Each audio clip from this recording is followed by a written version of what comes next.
Hello, ladies and gentlemen, and everything in between, and welcome finally to yet another Treblechin Entertainment video review. I'm Davey, and today I'm going to talk about Kung Fu Panda 3. And if you don't know what that is, I don't know why you're here. See what I thought. So, when it was first announced that the second Kung Fu Panda movie was coming out, I was kind of like, do we really need more of this? The first one was kind of an interesting concept, but I wasn't sure if it would continue well as a series.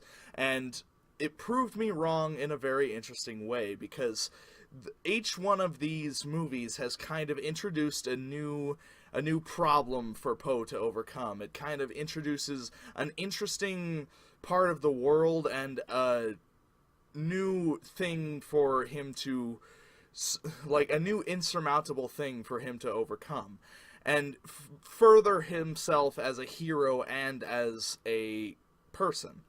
And it's really interesting the way it's kind of gone forward like this. I personally have liked Kung Fu Panda 2 better than Kung Fu Panda 1, and the reason behind that is I think that Kung Fu Panda 2 kind of things got a little bit more dramatic, and there was an interesting villain, and things just felt heavier and more powerful.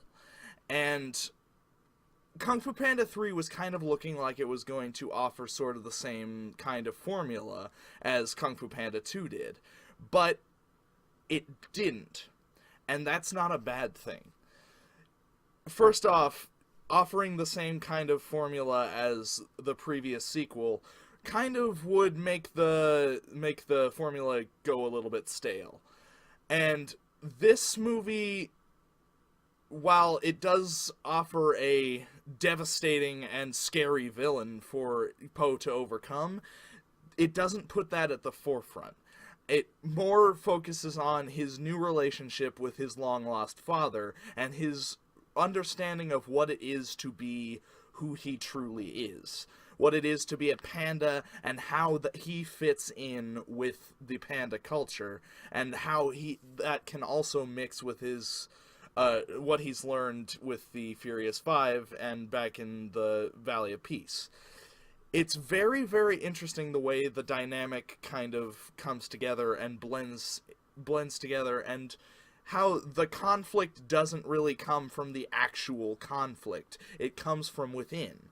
And it's an emotional conflict that he has with learning more about his father, and also figuring out what everything up until this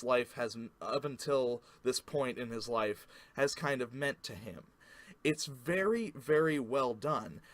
The only issue I sort of see with this movie is the new villain, which is Kai, and he's played by J.K. Simmons, which is amazing. He's really, really funny.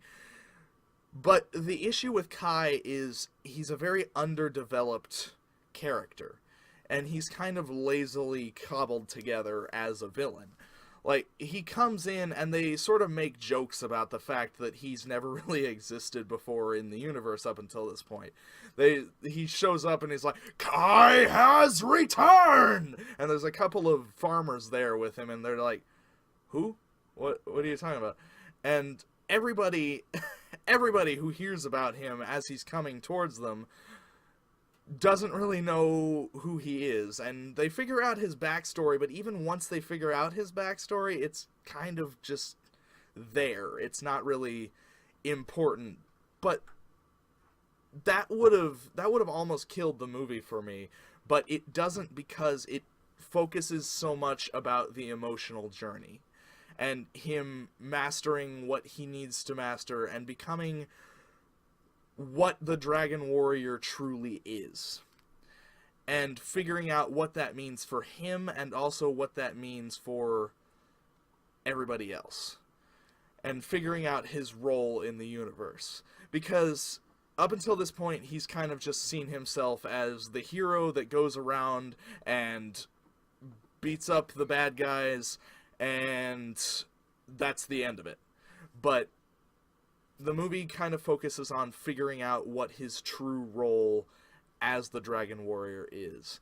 And the drama that ensues with that, also mixed with the comedy that's always been there, and the beautiful animation. Like, there's an interesting mixture of, like, 2D backgrounds with the 3D animation, and it's just absolutely gorgeous. Everything about this mixes together that even the shortcomings don't ruin anything for you. It is a little bit distracting if you delve deep into it, but as a whole, this movie's very, very good, and it matches up with the other two very, very nicely. I give Kung Fu Panda 3 a 5 out of 6. Because it is so fun for the whole family. It's very funny. It has gorgeous animation, but that one little tiny issue with the plot, with the villain, just kind of messed it up for me, just a little bit. But it's so worth seeing, and just an amazing third sequel to an amazing series. Thank you guys so much for watching this video.